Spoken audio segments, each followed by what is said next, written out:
السلام عليكم ورحمة الله وبركاته. وعليكم السلام ورحمة الله وبركاته. إن الحمد لله والصلاة والسلام على من لا نبي بعده. أما بعد، فقد قال الله تعالى في كلامه المجيد وفي فرقانه الحميد: أعوذ بالله من الشيطان الرجيم. بسم الله الرحمن الرحيم. رب بما أغويتني لأزينن لهم في الأرض ولا أغوينهم أجمعين إلا عبادك منهم المخلصين. وقال النبي صلى الله عليه وسلم: إن الله لا يقبض العلم انتزاعا ينتزعه من العباد، ولكن يقبض العلم بقبض العلماء، حتى إذا لم يبق عالما اتخذ الناس رؤوسا جهالا فسئلوا فافتوا بغير علم فضلوا وأضلوا. رواه البخاري. আলহামদুলিল্লাহ, প্রশংসা জ্ঞাপন করছি আল্লাহ সুবহানাহু ওয়া তাআলা, যেই আল্লাহ সুবহানাহু ওয়া তাআলা আমাদেরকে আজকে সুন্দর একটি পরিবেশে বসার তৌফিক প্রদান করেছেন, সাথে সাথে কিছু বলার এবং শোনার মতো একটি মনোরম পরিবেশ এর আয়োজনের সুযোগ প্রদান করেছেন। সেই মহান রব্বুল আলামিন এর কৃতজ্ঞতা জ্ঞাপনার্থে একচ্ছত্র খালিস বান্দা হিসেবে তার দরবারে শুকরিয়া আদায় করছি, বলছি আলহামদুলিল্লাহ। দরুদ সালাম বিশ্ব মানবতার মহান শিক্ষক, মানবতার শ্রেষ্ঠ আদর্শ, মানব জগতের মানব হৃদয়সী মহান ব্যক্তিত্ব নবী মুহাম্মদ রাসূলুল্লাহ সাল্লাল্লাহু আলাইহি ওয়াসাল্লাম এর উপর দরুদ সালাম পেশ করতে বলছি। আল্লাহুম্মা সাল্লি আলাইহি আল্লাহুম্মা বারিক আলাইহি। সম্মানিত উপস্থিতি, আজকে এখানে যারা আমরা উপস্থিত হয়েছি আর আমরা যারা দূর দূরান্ত থেকে বর্তমান সোশ্যাল মিডিয়ার মাধ্যমে, বিভিন্ন প্রযুক্তির মাধ্যমে দ্বীনের প্রতি আকাঙ্ক্ষা পোষণ করে ইউটিউব হোক, ফেসবুক হোক, টুইট হোক, যে কোনো মাধ্যম ব্যবহার করে যারা আমরা আল্লাহ রাব্বুল আলামিন এর সন্তুষ্টি অর্জনের জন্য দু একটি কথাবার্তা শোনার ইচ্ছা পোষণ করে থাকি, সেগুলো থেকে আল্লাহ রাব্বুল আলামিন এর সন্তুষ্টি অর্জনের মানুষে প্রকৃত দিনকে জানার ইচ্ছা পোষণে আমরা যারা দূর দূরান্ত থেকে শুনছি তাদের প্রতি সহ তাদের সকলের প্রতি কৃতজ্ঞতা জ্ঞাপন করে এবং আন্তরিক মোবারকবাদ জানিয়ে আজকে আমার আলোচনা শুরু করছি। যে আলোচনাটি একজন মুমিন মুসলমানের জন্য অত্যন্ত জরুরি এবং আল্লাহ রাব্বুল আলামিন এর একচ্ছত্র একজন মুখলিস বান্দা হিসেবে গ্রহণযোগ্যতা পাওয়ার পূর্ব শর্ত। আল্লাহ রাব্বুল আলামিন আমাদেরকে দুনিয়াতে পাঠিয়েছেন কি করার জন্য, আমরা কি করব, আল্লাহ রাব্বুল আলামিন আমাদের কাছে কি চেয়েছেন আর আমরা কি নির্ধারণ করব, এই সকল বিষয় আল্লাহ রাব্বুল আলামিন পৃথিবী সৃষ্টির প্রথম থেকে সর্বশেষ পর্যন্ত যতদিন এই দুনিয়া আল্লাহ রাব্বুল আলামিন টিকিয়ে রাখবেন, এত সংশ্লিষ্ট যত ধরনের জ্ঞান, যত ধরনের বিষয়বস্তুর প্রয়োজন আল্লাহ রাব্বুল আলামিন তা আঞ্জাম দিয়েছেন। সাথে সাথে আল্লাহ রাব্বুল আলামিন এর ঐকান্তিক ইচ্ছা বাস্তবায়নের জন্য পৃথিবীর যা কিছু রয়েছে সকল কিছু মানুষের জন্য নিবেদন করে দিয়েছেন, আর মানুষকে শুধুমাত্র আল্লাহ রাব্বুল আলামিন এর দিকে নিবেদিত হওয়ার জন্য নির্দেশ প্রদান করেছেন। আমরা সবাই জানি যে আল্লাহ রাব্বুল আলামিন তার মহাগ্রন্থ আল কোরআন দ্বিতীয় নাম্বার সূরা প্রথম নাম্বার পারা সূরা বাকারা এর 30 নং আয়াতের মধ্যে ঘোষণা করেছেন, ওয়া ইয ক্বালা রাব্বুকা লিল মালাইকাতি ইন্নী জাইলুন ফিল আরদি খলিফা ক্বালু আতজালু ফিহা মান ইউফসিদু ফিহা ওয়া ইয়াসফিকু দিমা ওয়া নাহনু নুসাব্বিহু বিহামদিক ওয়া নুকদ্দিসু লাক قال إني أعلم ما لا تعلمون আল্লাহ রাব্বুল আলামিন এই আয়াতের মাধ্যমে আমাকে আপনাকে এই দুনিয়াতে পাঠিয়েছেন কিভাবে, কেন, কি প্রয়োজনে এই বিষয়টি এখানে উত্থাপিত হয়েছে। আল্লাহ রাব্বুল আলামিন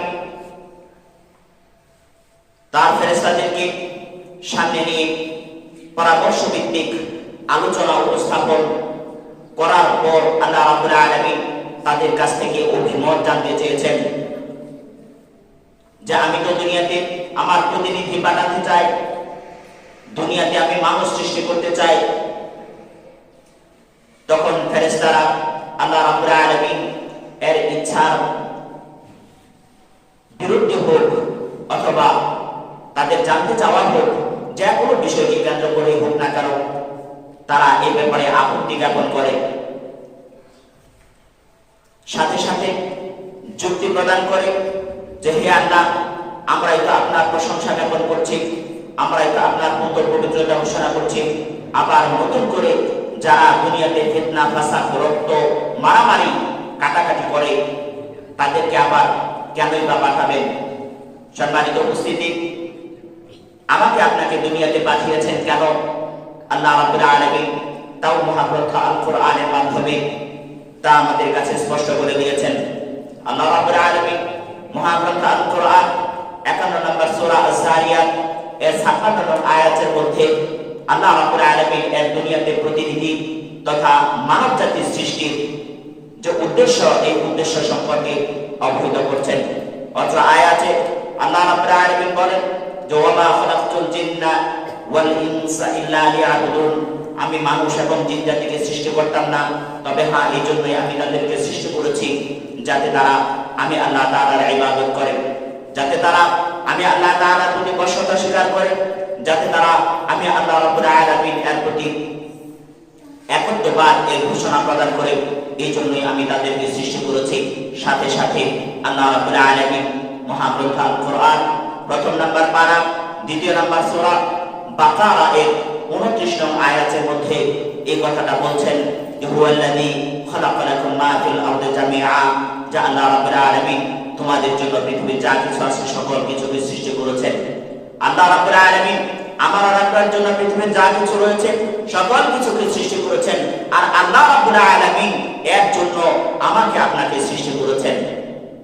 কিন্তু আজকে আমরা প্রকৃত সত্যকে ভুলে গিয়ে আজকে আমরা দিক বিদিক, বিভিন্ন পন্থা, বিভিন্ন খামখেয়ালি অথবা বিভিন্ন যশ খ্যাতি অথবা বিভিন্ন অর্জন এর জন্য আজকে আমরা প্রকৃত সত্যকে ভুলে বসেছি। সম্মানিত শ্রোতা মণ্ডলী, আল্লাহ রাব্বুল আলামিন যখন ফেরেশতাদের মাধ্যমে আমাকে আপনাকে সম্মান, আমার আর আপনার আদি পিতা হযরত আদম আলাইহিস সালাম এর জন্য সিজদায় নিবেদিত করা, বিভিন্ন দিক থেকে যখন শয়তান আল্লাহ রাব্বুল আলামিন এর বিরোধিতা করতে শুরু করলো, আল্লাহ রাব্বুল আলামিন এর হুকুম অমান্য করলো, আল্লাহ রাব্বুল আলামিন মানব জাতির সম্মানকে বড় করে দেখে শয়তানকে বিতাড়িত হিসাবে ঘোষণা করলেন। অর্থাৎ আল্লাহ রাব্বুল আলামিন যখন শয়তানকে নির্দেশনা প্রদান করলেন, অর্থাৎ সকল ফেরেশতাদেরকে যখন বললেন যে উসজুদু লি আদম ফাসাজাদু ইল্লা ইবলিস, যে তোমরা কি করো, সিজদা প্রদান করো, আদমকে সকলে সিজদা করলো কিন্তু ইবলিস সিজদা করেনি। সেই দিনে আল্লাহ রাব্বুল আলামিন এই ইবলিসকে মারদুদ তথা বিতাড়িত হিসেবে ঘোষণা করলেন। সেই দিনে এই ইবলিস, এই শয়তান আল্লাহ রাব্বুল আলামিন এর কাছ থেকে ওয়াদা নিয়েছিল, আল্লাহ রাব্বুল আলামিন এর কাছ থেকে প্রতিশ্রুতি নিয়েছিল, আল্লাহ রাব্বুল আলামিন এর কাছ থেকে শক্তি চেয়ে নিয়েছিল। আল্লাহ রাব্বুল আলামিন এই কথা তার মহাগ্রন্থ আল কোরআন 15 নম্বর সূরা হিজর এর 23 নং আয়াতের মধ্যে ঘোষণা করছেন। আল্লাহ রাব্বুল আলামিন সূরা হিজর 39 নং আয়াতের মধ্যে বলছেন রাব্বি বিমা আগওয়াইতানি লা উযায়্যিনান্না লাহুম ফিল আরদ ওয়া লা উগওয়িয়ান্নাহুম আজমাইন ইল্লা ইবাদাকা মিনহুমুল মুখলাসিন। শয়তান আল্লাহ রাব্বুল আলামিনকে বলছে রাব্বি বিমা আগওয়াইতানি লা উযায়্যিনান্না লাহুম ফিল আরদ, হে আমার প্রতিপালক, যেহেতু আপনি আমাকে পথভ্রষ্ট করেছেন, যেহেতু আপনি আমাকে গুমরাহ বলে আখ্যায়িত করেছেন, যেহেতু আপনি আমাকে মারদুদ তথা বিতাড়িত হিসেবে আখ্যা দিয়েছেন, আমাকে বিতাড়িত করে দিয়েছেন। আমি আপনার কাছ থেকে এই পাওয়ারটুকু চাই, এই শক্তিটুকু চাই যে আমি যেন আদম সন্তানের রগে রগে রন্ধ্রে রন্ধ্রে হাঁটতে পারি। আপনি আমাকে এই শক্তি প্রদান করুন। আল্লাহ রাব্বুল আলামিন তাকে এই শক্তি প্রদান করলেন। সাথে সাথে শয়তানের অভিপ্রায় প্রকাশ পেল। শয়তান বলে বসলো, লা উযায়্যিনান্না লাহুম ফিল আরদ ওয়া লা উগফিয়ান্নাহুম আজমাইন। হে আল্লাহ, আজকে আমি আপনার সামনে বলে যাচ্ছি, লা উযায়্যিনান্না লাহুম ফিল আরদ, আমি আপনার বান্দাদেরকে দুনিয়াতে পরাস্ত করে দিব, তাদেরকে আমি পথভ্রষ্ট করে দেব, তাদেরকে আমি আপনার সহজ সরল রাস্তা থেকে দূরে সরিয়ে নিয়ে গুমরাহ পথে অর্থাৎ ভ্রষ্টতার পথে অন্ধকারাচ্ছন্ন রাস্তার দিকে অর্থাৎ আপনার বিরাট ভাজন বান্দায় পরিণত করে ছেড়ে দেব। ইল্লা ইবাদাকা মিনহুমুল মুখলাসিন। আল্লাহ রাব্বুল আলামিন শয়তানের কথা শুনে শয়তানকে চ্যালেঞ্জ দিয়ে বলেছিলেন, তবে হ্যাঁ, তুমি জেনে রেখো, ইল্লা ইবাদাকা মিনহুমুল মুখলাসিন, যারা আমার মুখলিস বান্দা রয়েছে, যারা আমি আল্লাহ তাআলাকে একক বলে জানে, যারা আমি আল্লাহ তাআলার তাওহীদকে চিনবে, যারা আমি আল্লাহ তাআলার একত্ববাদকে স্বীকার করে নেবে, দুনিয়ার যশ খ্যাতি হোক অথবা মান মর্যাদা হোক অথবা শাসন ক্ষমতা হোক, যাই কিছু হোক না কেন, সকল কিছুর উপরে আমি আল্লাহ তাআলাকে গ্রহণ করবে, আমি আল্লাহ তাআলার একত্ববাদকে স্বীকার করে নেবে, আমি আল্লাহ রাব্বুল আলামিন এর তাওহীদকে মেনে নেবে, তাদেরকে তুমি কখনোই পথভ্রষ্ট করতে পারবে না, তাদেরকে তুমি কখনোই গুমরাহ করতে পারবে না।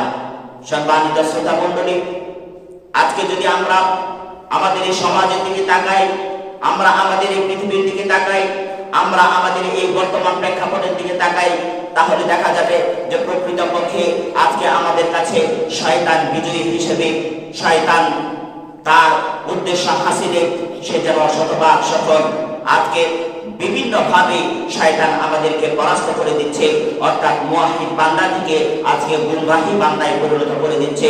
মুয়াহিদ বান্দা তথা একাত্মবাদী আল্লাহ তাআলাকে ভুলে গিয়ে তারা আজকে বিপদগামী অর্থাৎ পথভ্রষ্ট বান্দায় পরিণত হচ্ছে। বিভিন্ন ছলে বলে কলা কৌশলে শয়তান তার উদ্দেশ্য বাস্তবায়নে বদ্ধপরিকর। সম্মানিত উপস্থিতি, আল্লাহ রাব্বুল আলামিন তার মহাগ্রন্থ আল কোরআনে অনেক অনেক জায়গায় শয়তানকে মানব জাতির জন্য প্রকাশ্য শত্রু হিসেবে আখ্যায়িত করেছে, কিন্তু আমরা শয়তানকে যেন আজকে বন্ধু হিসেবে গ্রহণ করে নিয়েছি। শয়তানকে আমরা শত্রু মনে করছি না, শয়তানকে আমাদের বিরোধী মনে করছি না, শয়তানকে আমরা আমাদের উদ্দেশ্য হাসিলের মূল মন্ত্র অথবা মূল পাঠক হিসেবে আমরা গ্রহণ করে নিয়েছি, যার কারণে আজকে শয়তানের প্ররোচনায় হোক অথবা খামখেয়ালিপনায় হোক অথবা আমাদের অজ্ঞতা হোক অথবা আমাদের মুয়াহিদ বান্দার যে গুণাগুণ তা থেকে দূরে থাকার কারণে হোক, যে কোনোভাবে শয়তান আজকে আমাদের কাছে বিজয়ী হিসেবে সর্বত্র যেন সেই হেসে খেলে বেড়াচ্ছে। সম্মানিত শ্রোতা মণ্ডলী, আল্লাহ রাব্বুল আলামিন মহাগ্রন্থ আল কোরআন 6 নম্বর সূরা আনআম এর 112 নম্বর আয়াতের মধ্যে শয়তানের কূটকৌশল, শয়তানের প্রবঞ্চনা, শয়তানের প্রতারণা এবং শয়তানের দুরভিসন্ধির কথা এভাবে উপস্থাপন করছেন। আল্লাহ রাব্বুল আলামিন তার মহাগ্রন্থ আল কোরআনে এভাবে ঘোষণা করছেন, ওয়া কাযালিকা জাআলনা লিকুল্লি নাবিয়্যিন আদুওয়ান শায়াতিনাল ইনসি ওয়াল জিন ইউহি বা'দুহুম ইলা বা'দিন যুখরুফাল কাওলি গুরুরা। আল্লাহ রাব্বুল আলামিন আমার আপনার সামনে প্রশ্নকে উত্থাপন করে দিয়ে কোশ্চেন আমাদের নিজেদের পক্ষ থেকে বের করে নেওয়ার জন্য বলছেন, ওয়া কাযালিকা জাআলনা লিকুল্লি নাবিয়্যিন আদুওয়া, আর এমনি ভাবে আমি প্রত্যেকটি নবী এবং রাসূলদের বিরুদ্ধবাদী অথবা তাদের জন্য শত্রু হিসেবে করে দিয়েছি। শায়াতিনাল ইনসি ওয়াল জিন, মানুষ এবং জিনদের মধ্য থেকে, ইউহি বা'দুহুম ইলা বা'দিন, তারা একে অপরের মধ্যে ওহী তথা বার্তা, সংবাদ অথবা খবর পৌঁছিয়ে দেয়। যুখরুফাল কাওলি গুরুরা, চমকপ্রদ ভাষায়, প্রাঞ্জন্য ভাষায় বিভিন্ন যুক্তিতর্কের মাধ্যমে। এই সকল যুক্তিতর্ক যারা শয়তানের সহচর, যারা মুয়াহিদ বান্দা থেকে অনেক দূরে রয়েছে, যারা এই দুনিয়াকে অর্জনের জন্য ইচ্ছা পোষণ করে তারা নিজেদের কথাবার্তা সমাজে প্রতিপত্তি সহকারে ক্ষমতার বলে, দাপটের বলে, যে কোনোভাবে হোক না কেন তারা এগুলোকে প্রতিষ্ঠিত করতে চায় তাদের শয়তানের শেখানো ভাষায়, তাদের প্রাঞ্জল ভাষা এবং তাদের উচ্চ শিক্ষার গুণাগুণ উপস্থাপন করার মাধ্যমে। সম্মানিত উপস্থিতি, আজকে উচ্চ শিক্ষিত ব্যক্তিদের মুখ থেকে যখন কুরআন হাদিসের মাধ্যমে কোনো কথা উত্থাপিত হয়, তখন আজকে দেখতে পাচ্ছি আমরা আলেম সমাজকে কেন্দ্র করে তারা কটাক্ষ করে কথা বলে। তারা ইসলামকে অবমাননা করার জন্য যে সকল যুক্তিতর্ক উপস্থাপনের প্রয়োজন, ইসলাম বিরোধী যত কোশ্চেন রয়েছে, ইসলাম বিরোধী যত কর্মকাণ্ড রয়েছে, সকল কিছুকে আমাদের সমাজে পূর্ণ বাস্তবায়ন করার জন্য যে সকল তর্কের প্রয়োজন, যে সকল বলির প্রয়োজন, যে সকল ভাষার প্রয়োজন, যে সকল পিএইচডির প্রয়োজন, যে সকল উচ্চ শিক্ষার গুণে গুণান্বিত হওয়ার প্রয়োজন, সকল কিছুকে একসাথে উপস্থাপন করে আজকে আলেম সমাজকে হেয় প্রতিপন্ন করছে। আজকে আলেম সমাজকে হেয় প্রতিপন্ন করার মাধ্যমে মহাগ্রন্থ আল কোরআন এবং বিশ্ব মানবতার মুক্তির দিশারি নবী মুহাম্মদ রাসূলুল্লাহ সাল্লাল্লাহু আলাইহি ওয়াসাল্লামকে অপমান করছে। সাথে সাথে আজকে কোরআন এবং হাদিসের শিক্ষাকে সমাজ থেকে অবলুপ্তি করার জন্য, বিলুপ্ত করে দেওয়ার জন্য আজকে তারা উঠে পড়ে লেগেছে। সম্মানিত উপস্থিতি, প্রকৃতপক্ষে আমরা যদি আমাদের নিজেদের ব্যাপারে একটু চিন্তা করি, আমরা যদি আমাদের নিজেদেরকে জিজ্ঞাসা করি যে আমরা মুসলিম হিসেবে দাবি প্রদান করছি, মুসলিম হিসেবে দাবি প্রদান করার পরে 5 ওয়াক্ত সালাত আদায় করা, আল্লাহ এবং আল্লাহর রাসূলকে মেনে নেওয়া এবং কুরআন পাঠ করার মধ্য দিয়ে কি একজন পরিপূর্ণ মুসলিমের পরিচয় পাওয়া যায় কিনা? সম্মানিত উপস্থিতি, সবার নিকটে এই প্রশ্ন, যদি কোরআন তেলাওয়াতের মাধ্যমে একজন ব্যক্তি পরিপূর্ণ মুমিন হয়ে যেতে পারে, 5 ওয়াক্ত সালাতের মাধ্যমে যদি পরিপূর্ণ মুমিন হয়ে যেতে পারে, যদি নবী এবং মুহাম্মদ সাল্লাল্লাহু আলাইহি ওয়াসাল্লাম সহ অন্যান্য নবী এবং রাসূলকে শুধু স্বীকৃতির মাধ্যমে একজন ব্যক্তি পরিপূর্ণ মুমিন হয়ে যেতে পারে, আল্লাহ রাব্বুল আলামিন এর সাথে ওয়াহদানিয়াত এর সাথে সাংঘর্ষিক আমলের মাধ্যমে সকল কিছুকে উপেক্ষা করে, সকল কিছুকে মান্য করে আল্লাহ রাব্বুল আলামিন এর তাওহীদকে অস্বীকার করে পরিপূর্ণ মুমিন হওয়া যাবে কিনা? সম্মানিত উপস্থিতি, আমরা যদিও বা 5 ওয়াক্ত সালাত আদায় করে থাকি, প্রকৃতপক্ষে সালাত আমাদের জন্য কতটুকু উপকার হয়ে আছে? আমরা যদি প্রকৃতপক্ষে একজন হজ আদায়কারী হয়ে থাকি, তাহলে এই হজ আমাকে কি শিক্ষা দিচ্ছে? আমরা যদি রমজান মাসে সিয়াম পালন করে থাকি, তাহলে রমজানের সিয়াম আমাদেরকে কি শিক্ষা দিয়ে থাকে? আমাদেরকে অবশ্যই শিক্ষা নিতে হবে যে মহাগ্রন্থ আল কোরআন তেলাওয়াত করার মাধ্যমে যদি পরিপূর্ণ মুমিন হওয়া যায়, তাহলে মহাগ্রন্থ আল কোরআনের শিক্ষা আজকে আমাদের সমাজে কতটুকু প্রতিষ্ঠিত রয়েছে।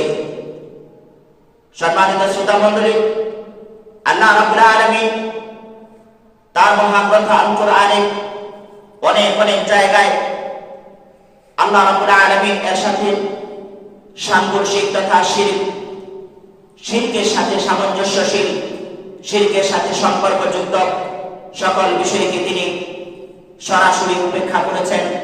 সকল কিছুকে তিনি অস্বীকার করার জন্য নবী এবং রাসূলদের মাধ্যমে, আলেম উলামাদের মাধ্যমে দ্বীনের দাওয়াত পৌঁছে দিয়েছেন। আল্লাহ রাব্বুল আলামিন মহাগ্রন্থ আল কোরআনের 16 নম্বর সূরা নাহাল এর 36 নম্বর আয়াতের মধ্যে এই কথাটা ব্যর্থহীন ভাষায় বলছেন, ওয়ালাকাদ বা'আথনা ফি কুল্লি উম্মাতির রাসূলা আন ই'বুদুল্লাহা ওয়াজতানিবুত তাগুত। আল্লাহ রাব্বুল আলামিন এখানে স্পষ্ট ভাষায় বলছেন যে আমি প্রত্যেকটি জাতির কাছে, প্রত্যেকটি উম্মতের কাছে একজন করে নবী এবং রাসূল পাঠিয়েছি, যারা আন ই'বুদুল্লাহা আহ্বান জানিয়েছে এক আল্লাহ তাআলার দিকে, ওয়াজতানিবুত তাগুত এবং তাগুতকে বর্জন করার দিকে।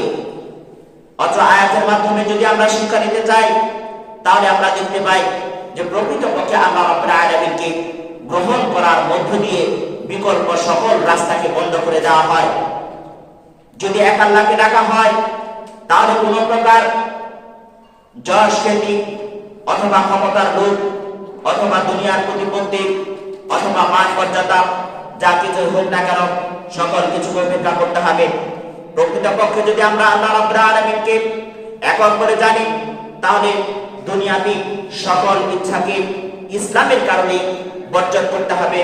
উচ্চাকাঙ্ক্ষা হোক অথবা ক্ষমতা হোক, সকল কিছুকে ভুলে যেতে হবে। সম্মানিত উপস্থিতি, আজকে আমাদের সমাজে যে সকল মানসিকতা প্রবণতা আমরা দেখতে পাচ্ছি তা অবশ্যই ধ্বংসাত্মক, অবশ্যই ব্যক্তি জীবনের জন্য, একজন মুমিন মুসলমানের জন্য অবশ্যই অবশ্যই ধ্বংসাত্মক নীতি অবলম্বন।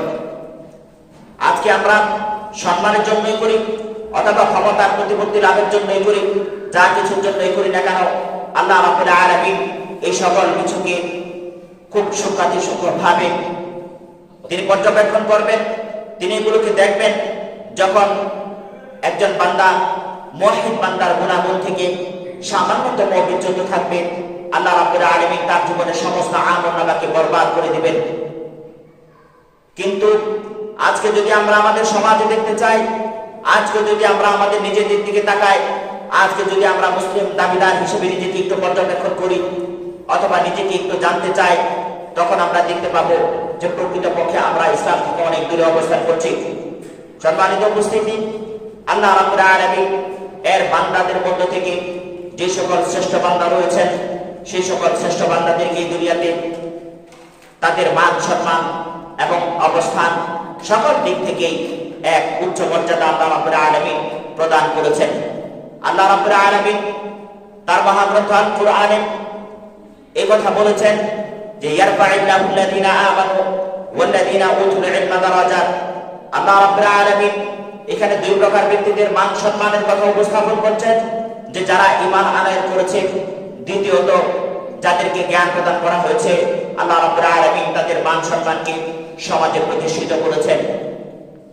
কিন্তু দুঃখের বিষয়, আল্লাহ রাব্বুল আলামিন আমাদেরকে এই কথা স্পষ্ট করে দিয়েছেন যে দুনিয়াতে মানুষকে মানুষ কেন্দ্র করে, মানুষকে কেন্দ্র করে সবচাইতে ভয়ানক পন্থা অবলম্বন করেছে, অর্থাৎ আল্লাহ রাব্বুল আলামিনকে অস্বীকারের রাস্তা তৈরি করেছে, অর্থাৎ আল্লাহ রাব্বুল আলামিন এর সাথে শিরকের সূচনা করেছে।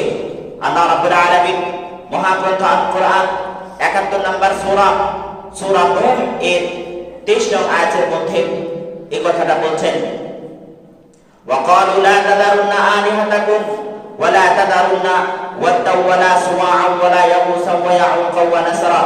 আল্লাহ রাব্বুল আলামিন এখানে বলছেন যে ওই সকল সমাজপতিরা, অর্থাৎ যারা ওই সকল সম্মানী ব্যক্তিদের প্রতি সম্মান জ্ঞাপন করতে গিয়ে তারা তাদের কওমকে বলল, লা তাদারুন্না আলিহাতাকুম, তোমরা তোমাদের যারা অভিভাবক রয়েছে, যারা নেতা রয়েছে, যাদেরকে তোমরা সম্মান প্রদর্শন করো, যাদেরকে তোমরা ইলাহ বলে জানো, যাদের তোমরা বশতা স্বীকার করো, তাদেরকে তোমরা ছেড়ে দিও না। ওয়ালা তাদারুন্না ওয়াদা ওয়ালা সুওয়া ওয়ালা ইয়াগুস ওয়া ইয়াউক ওয়া নাসরা, তোমরা ছেড়ে দিও না ওয়াদা, ইয়াগুসা, ইয়াউক এবং নাস, এই সকল ব্যক্তিদেরকে তোমরা ভুলে যেও না। সম্মানিত উপস্থিতি, আল্লাহ রাব্বুল আলামিন পৃথিবীতে আলিমদেরকে নবী এবং রাসূলদের ওয়ারিস বানিয়েছেন। আল্লাহ রাসূল সাল্লাল্লাহু আলাইহি ওয়াসাল্লাম তার হাদিসের ভাষায় বলছেন, আল উলামা ওয়ারাসাতুল আম্বিয়া, যে নবী এবং রাসূলদের ওয়ারিসদার হচ্ছে আলিম ও উলামা। আল্লাহ রাসূল সাল্লাল্লাহু আলাইহি ওয়াসাল্লাম এই কথা আরো স্পষ্ট করে বলে দিয়েছেন যে আমি তাদেরকে ওয়ারিস হিসেবে আখ্যায়িত করেছি, ওয়ারিস বানিয়েছি। এটা কোনো ধন সম্পদের নয়, এটা কোনো ক্ষমতার নয়, এটা কোনো মান মর্যাদার নয়, বরং আমি তাদেরকে ওয়ারিস বানিয়েছি দ্বীনের জ্ঞানে। যে সকল আলেম দ্বীনের জ্ঞানের প্রত্যেক সীমাবদ্ধ থাকবে, তারাই হচ্ছে নবী এবং রাসূলদের ওয়ারিস। আল্লাহ রাসূল সাল্লাল্লাহু আলাইহি ওয়াসাল্লাম অন্য জায়গায় বলছেন, মান আযামাল আলিম ফাহুয়া আবদুল্লাহ, যে ব্যক্তি একজন আলেমকে সম্মান প্রদর্শন করলো, সেই যেন প্রকৃতপক্ষে আমাকেই সম্মান প্রদর্শন করলো। সম্মানিত শ্রোতা মণ্ডলী, আজকে আলেম সমাজের মাধ্যমে নবী মুহাম্মদ রাসূলুল্লাহ সাল্লাল্লাহু আলাইহি ওয়াসাল্লাম এর মাধ্যমে পরিপূর্ণতা পাওয়া ইসলাম, এই ইসলামকে সমাজে প্রচার এবং প্রসার ঘটাচ্ছে। এই সকল আলেমরাই রেখে যাওয়া ইসলামকে মানুষের ধারে ধারে পৌঁছানোর জন্য অক্লান্ত পরিশ্রম করে যাচ্ছে। এই সকল আলেমদের মাধ্যমেই অজানা অচেনা মানুষগুলো ইসলামের দিশা পাচ্ছে, সাথে সাথে তারা ইসলামের সুশীতল ছায়ায় এসে নিজেদেরকে আত্মতৃপ্ত করতে পারছে। সম্মানিত শ্রোতা মণ্ডলী, আজকে এই সকল আলেমদেরকে কেন্দ্র করে যে সকল বিভ্রান্তি আমরা সমাজে দেখছি, অবশ্যই অবশ্যই তা অত্যন্ত দুঃখজনক এবং লজ্জাজনক। এই জন্যই যে সকল আলেমরা নিজেদের অবস্থানকে ভুলে গিয়ে আল্লাহ রাব্বুল আলামিন এর মুওয়াহিদ বান্দার গুনাহগুলোকে অস্বীকার করে এই দুনিয়াবী চাকচিক্যকে প্রাধান্য দিয়ে আলেম নামে কলঙ্ক তার পরিচয় প্রদান করছে, ওই সকল আলেমকে বাদ দিয়ে যে সকল আলেম প্রকৃতপক্ষে তাকওয়া অবলম্বন করে আল্লাহ রাব্বুল আলামিনকে রাজি ও খুশি করার মানুষে তাদের পরিশ্রমকে এখনো পর্যন্ত অব্যাহত রেখেছে, ওই সকল আলেমকে আল্লাহ রাব্বুল আলামিন এর হাওলায় ছেড়ে দিচ্ছি। আল্লাহ তাআলা যেন তাদের মান সম্মানকে হেফাজত করেন, বলি আল্লাহুম্মা আমিন। সম্মানিত শ্রোতা মণ্ডলী, হযরত আব্দুল্লাহ ইবনে আব্বাস রাদিয়াল্লাহু তাআলা আনহু হাদিস বর্ণনা করছেন। এই হাদিসটি সহিহ আল বুখারী কিতাবুত তাফসীর বাবু ওয়াতাওয়ালা সুআআন ওয়ালা ইয়াগুস ওয়া ইয়াউক ওয়া নাসরা, হাদিস নাম্বার 4920 নাম্বার।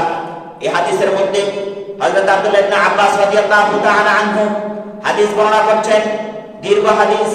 আমি সংক্ষিপ্ত আকারে শুধুমাত্র এই দুনিয়াতে শিরকের সূচনা অথবা যাদের মাধ্যমে এই দুনিয়াতে শিরকের সূচনা হয়েছে, যাদের মাধ্যমে এই দুনিয়াতে আল্লাহ রাব্বুল আলামিন এর সাথে সাংঘর্ষিক নীতি অবলম্বন করা হয়েছে, সেই বিষয়টুকু এখানে ফুটিয়ে তুলতে যাচ্ছি। হযরত আব্দুল্লাহ ইবনে আব্বাস রাদিয়াল্লাহু তাআলা আনহু বলেন, হাদিহি আসমাউ রিজালিন সালিহিন মিন কওমি নূহ ফালাম্মা হালাকু আওহা আশ-শাইতানু ইলা কওমিহিম আন আনসাবু ইলা মাজালিসিহিম আল্লাতী কানু ইয়াজলিসুনা আলাইহা আনসাবান ওয়া সাফুহা বিআসবাইহিম ফাফআলু ফালাম ইউবাদ। হযরত আব্দুল্লাহ ইবনে আব্বাস রাদিয়াল্লাহু তাআলা বলেন, যে সকল নাম আল্লাহ রাব্বুল আলামিন তার মহাগ্রন্থ আল কোরআনে উপস্থাপন করেছেন, অর্থাৎ ওয়াদ্দা, সুওয়া, ইয়াগুসা, ইয়াউকা এবং নাস, এই সকল ব্যক্তিরা হচ্ছে হযরতে নূহ আলাইহিস সালাম এর সব নেককার দিনদার বান্দা ছিলেন। ওই সকল বান্দা যখন এই দুনিয়া থেকে বিদায় নিল, আওহা শাইতানু ইলা কওমিহিম, শয়তান তাদের পরবর্তী প্রজন্মের কাছে এসে উপস্থাপন করলো, আন আনসাবু ইলা মাজালিসিহিম আল্লাতী কানু ইয়াজলিসুনা আলাইহা, যে সকল জায়গায় বসে বসে তোমাদের সম্মানিত পূর্বপুরুষগণ বসে আল্লাহ রাব্বুল আলামিন এর দাওয়াত প্রচার করত, যে সকল সম্মানিত ব্যক্তিবর্গ, যে সকল সম্মানিত পূর্বপুরুষ তারা যে সকল জায়গায় বসে ইবাদত করত, আনসাবান ওয়া সাফুহা, তোমরা সেই সকল জায়গায় সামান্য কিছু নিদর্শন, সামান্য কিছু ছবি অথবা মূর্তি অথবা ভাস্কর্য স্থাপন করো, আনসাবান এবং তাদের নামে নামকরণ করো, ওয়া তানাসসাখা বিল, সময় অতিবাহিত হয় আর পরবর্তী প্রজন্মের কাছে এই বিষয়টা অস্পষ্ট হতে শুরু করে যে এই সকল নিদর্শন কিসের নিদর্শন, অথবা এই সকল নাম কাদেরই বা নাম, অথবা এই সকল নাম এখানে কেন স্থাপন করা হয়েছে, অথবা এই সকল প্রতিমূর্তি এখানে কেন স্থাপন করা হয়েছে। সময় যখন অতিবাহিত হতে থাকে, যখন সময় আস্তে আস্তে বাড়াতে থাকে, পরবর্তী প্রজন্ম এর চাইতে পরবর্তী প্রজন্ম এর চাইতে পরবর্তী প্রজন্ম, এভাবে যেতে যেতে প্রজন্মের পর প্রজন্ম যখন অতিবাহিত হয়, তখন শয়তান তাদের পরবর্তী প্রজন্মের কাছে এসে এভাবেই আস্তে আস্তে নিজের সুন্দর এবং যৌক্তিক কথাবার্তা উপস্থাপনের মাধ্যমে পরবর্তী প্রজন্মকে তারা এটা বোঝাতে সক্ষম হয় যে তাদের কোনো ইবাদত করতে হবে না, শুধুমাত্র তাদের স্মৃতিকে স্মরণে রাখবার জন্য, শুধু তাদের নামকে সমাজের প্রত্যেকের কাছে গ্রহণযোগ্য করার জন্য, তাদের ইতিহাসকে জাগ্রত রাখবার জন্য তাদের এখানে নামগুলো স্থাপন করা হয়নি, বরং তোমাদের পূর্বপুরুষেরা তাদের প্রতি শ্রদ্ধা নিবেদন করতে গিয়ে নিজেদের চাওয়া পাওয়া ইচ্ছা আকাঙ্ক্ষা পূরণ করতে গিয়ে তাদের কাছে গিয়ে নিজেদের ইচ্ছা পোষণ করেছে, তাদের চাওয়া পাওয়া তাদের কাছে গিয়ে উপস্থাপন করেছে। তারা তাদেরকে তা প্রদান করেছে, তাদের মাধ্যমে আল্লাহ রাব্বুল আলামিন রাজি খুশি হয়েছেন। ওয়া তানাসাখাল ইলম, তখন জ্ঞানকে ভুলিয়ে দেওয়া হলো। এভাবে আস্তে আস্তে এই দুনিয়াতে শিরকের সূচনা হয়ে যায়। সম্মানিত উপস্থিতি, হযরতে আব্দুল্লাহ ইবনে আমর ইবনে আল-আস রাদিয়াল্লাহু তাআলা আনহু হাদিস বর্ণনা করছেন, যে হাদিসটি সহিহ আল-বুখারী কিতাবুল ইলম বাবু কাইফা ইসবাতুল ইলম হাদিস নাম্বার 100। এই হাদিসের মধ্যে তিনি উপস্থাপন করছেন যে সামি'তু রাসূলুল্লাহ সাল্লাল্লাহু আলাইহি ওয়াসাল্লাম ইয়াকুল, আমি নবী সাল্লাল্লাহু আলাইহি ওয়াসাল্লামকে বলতে শুনেছি, তিনি বলেন, ইন্নাল্লাহা লা ইয়াকবিদুল ইলমা ইনতিজাআন ইয়ানতাজি'ুহু মিনাল ইবাদ ওয়ালাকিন ইয়াকবিদুল ইলমা বিকদরিল উলামা হাত্তা ইযা লাম ইউকি আলিমা ইত্তাখাযান নাস রুউসান জুহালা ফাসুইলু ফাফতাউ বিগাইরি ইলম ফাদাল্লু ওয়া আদাল্লু। এই হাদিসের মধ্যে আল্লাহ রাসূল সাল্লাল্লাহু আলাইহি ওয়াসাল্লাম বলছেন যে আল্লাহ রাব্বুল আলামিন দুনিয়া থেকে জ্ঞানকে একেবারে উঠিয়ে দিবেন না, ওয়ালাকিন ইয়াকবিদুল ইলমা বিকদরিল উলামা, বরং আল্লাহ রাব্বুল আলামিন জ্ঞানকে উঠিয়ে দিবেন আলিম ও উলামাদেরকে উঠিয়ে দেওয়ার মাধ্যমে। অর্থাৎ প্রকৃত হক পন্থী আলিম যখন মারা যাবে, এভাবে মারা যেতে যেতে তাওহীদবাদী প্রকৃত ইখলাস পরিপূর্ণ আলিমদেরকে যখন দুনিয়া থেকে উঠিয়ে নেওয়া হবে, এভাবে আল্লাহ রাব্বুল আলামিন জ্ঞানকে উঠিয়ে নেবেন। হাত্তা ইযা লাম ইউকি আলিমা, যখন আর দুনিয়াতে আর কোনো আলিম থাকবে না, প্রকৃত পক্ষে আল্লাহ প্রেমিক কোনো আলিম থাকবে না, হক কথা বলার মতো যোগ্য আলিম থাকবে না, দুনিয়া প্রেমী আলিমদের যখন সায়রা হয়ে যাবে, ইত্তাখাযান নাস রুউসান জুহালা, তখন যারা সমাজপতি হবে, যারা সমাজের হর্তাকর্তা হবে, ওই সকল ব্যক্তিদের পরিচয় আল্লাহ রাসূল সাল্লাল্লাহু আলাইহি ওয়াসাল্লাম এখানে বলছেন, ইত্তাখাযান নাস রুউসান জুহালা, মানুষগুলো মূর্খদেরকে নিজেদের নেতা বানিয়ে নেবে। ফাসুইলু ফাফতাউ বিগাইরি ইলম, যখন তাদের কাছে বিভিন্ন কোনো বিষয় সম্পর্কে প্রশ্ন করা হবে, জানতে চাওয়া হবে, সমাজের কোনো সমস্যা দেখা দিয়েছে, সমাজের কোনো বিষয় উঠে এসেছে, সমাজকে পরিচালনার কোনো দায় দায়িত্ব এসেছে, সমাজকে সঠিকভাবে পরিচালনা করার কোনো কথা এসেছে, তখন তাদের কাছে, অর্থাৎ সেই মূর্খ নেতাদের কাছে নিজেদের প্রশ্ন উত্থাপন করবে। ফাফতাউ বিগাইরি ইলম, ওই সকল মূর্খ নেতারা অজ্ঞতাবশত নিজেদের অজান্তেই তারা তাদের ফতোয়া প্রদান করবে। ফাদাল্লু ওয়া আদাল্লু, ফলে তারা নিজেরাও পথভ্রষ্ট হবে এবং যারা জিজ্ঞাসা করেছে তারাও পথভ্রষ্টতায় নিমজ্জিত হবে। সম্মানিত উপস্থিতি, আমরা যারা প্রকৃতপক্ষে আল্লাহ রাব্বুল আলামিনকে এককভাবে গ্রহণ করতে চাই, আল্লাহ রাব্বুল আলামিন এর মুওয়াহিদ বান্দায় পরিণত হতে চাই, আমরা যারা ইখলাসপূর্ণ বান্দায় পরিণত হতে চাই, তাদের প্রত্যেককে অবশ্যই সজাগ এবং সচেতন হতে হবে। প্রকৃতপক্ষে আল্লাহ রাব্বুল আলামিন এর সান্নিধ্য অর্জনের জন্য তাওহীদের বিকল্প কোনো কিছু নাই। দুনিয়াবি যত কিছু রয়েছে সকল কিছুকে উপেক্ষা করার বিকল্প কোনো কিছু নাই। একমাত্র আল্লাহ রাব্বুল আলামিন এর সন্তুষ্টি রয়েছে তাওহীদের মধ্যে, একমাত্র সন্তুষ্টি রয়েছে একত্ববাদী বান্দার মধ্যে। অন্য কোনো রাস্তায়, অন্য কোনো সুযোগ, অন্য কোনো পন্থা অবলম্বনের মধ্যে নেই। সম্মানিত শ্রোতা মণ্ডলী, অবশ্যই আমাদেরকে নিজেদের ব্যক্তি জীবনকে আল্লাহ এবং আল্লাহর রাসূলের পথে অনুসারী হিসেবে, নিজেদের ব্যক্তি জীবনকে একজন মুসলিম এবং মুমিন হিসেবে উপস্থাপন করার পূর্ব শর্ত হিসেবে তাওহীদকে গ্রহণ করার বিকল্প কোনো রাস্তা আমরা খুঁজে পাই না। অতএব উদাত্ত আহ্বান জানাবো, আল্লাহ রাব্বুল আলামিন এর সান্নিধ্য অর্জনের জন্য যে সকল গুণাগুণ অর্জনের প্রয়োজন, সেই সকল গুণাগুণ অর্জন করতে গিয়ে যেন আমাদের খামখেয়ালি করা অথবা আমাদের সদিচ্ছার কোনো অভাব না থাকে। প্রকৃতপক্ষে আল্লাহ রাব্বুল আলামিন এর একজন মুওয়াহিদ বান্দায় পরিণত হওয়ার জন্য যে সকল গুণ অর্জন করা দরকার আমাদের এখনই সময়, এখনই সুযোগ। যখন মৃত্যুর দুয়ারে আমরা পৌঁছে যাব তখন আর আমলের কোনো সুযোগ থাকবে না। তখন হয়তোবা আমরা ঐকান্তিক ভাবে একনিষ্ঠ ভাবে আল্লাহ রাব্বুল আলামিন এর কাছে চাইবো, কিন্তু তখন আর কোনো সুযোগ থাকবে না। অতএব জীবিত থাকা অবস্থায় পরকালীন জীবনের ফয়সালা এখান থেকেই করে যেতে হবে। আল্লাহ রাব্বুল আলামিন আমাদের সকলকে প্রকৃত সত্যকে জানা এবং মানার মধ্য দিয়ে এই দুনিয়ার জীবনকে পাড়ি দিতে পারি। আল্লাহ রাব্বুল আলামিন আমাদের সকলকে কবুল করুন। এই দাবি ও দাওয়া রেখে আজকের আলোচনা এখান থেকে শেষ করছি। যারা দূর দূরান্ত থেকে আমাদের এই আলোচনা কষ্ট করে শুনেছেন তাদের প্রতি কৃতজ্ঞতা জ্ঞাপন করে এবং আমার সামনে যারা রয়েছেন তাদের প্রত্যেকের প্রতি কৃতজ্ঞতা জ্ঞাপন করে আজকের আলোচনা এখানে শেষ করছি। ওয়া আখিরু দাওয়ানা আনিল হামদুলিল্লাহি রাব্বিল আলামিন। ওয়াসসালামু আলাইকুম ওয়া রাহমাতুল্লাহি ওয়া বারাকাতুহু।